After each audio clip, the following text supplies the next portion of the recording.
Hey everyone, so today's video is going to be about a type of mission that I wasn't aware of until I started doing more missions that made my reputation more criminal. So these missions have a lot of different names, but they're the personal investigation missions where you have to go confirm a kill for whoever is giving you the contract.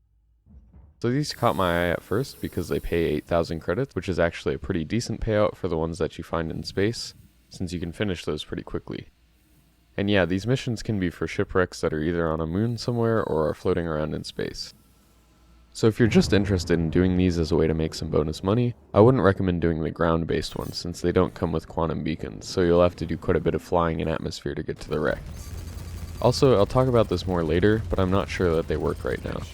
But anyway, for the ones that you find in space, you get a beacon and you can just fly up to the wreck.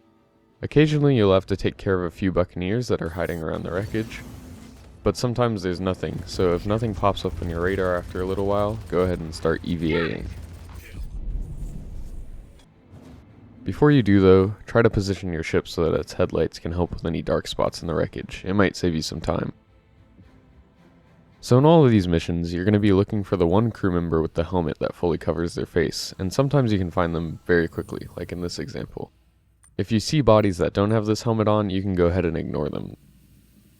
With these space ones, the biggest risk is just dying to random things in EVA. So if you do have to go into the wrecks to find the body, which you do have to sometimes, just be a little bit slower with your movements and try not to hit the walls too much. If you've EVA'd much before in Star Citizen, you'll know it doesn't take that much to die randomly. So overall though, in terms of value for your time, the versions of these missions that are in space are pretty decent, even if you do have to do a bit of searching. I found them popping up pretty frequently around Hurston, and I throw them into my mission queue when I'm doing authorized execution warrants now. In addition to having a decent reward, I think these missions are just very cool. The whole aspect of exploring a shipwreck gives a very immersive atmosphere, and I can't wait for salvage to be in the game just looking at this stuff. Also, there's a lot of variety in these missions, so you won't be looking at the same sort of wreck too often. I've seen a wrecked Starfarer, Caterpillar, Freelancer, Constellation, and Cutlass, so that's a pretty decent lineup.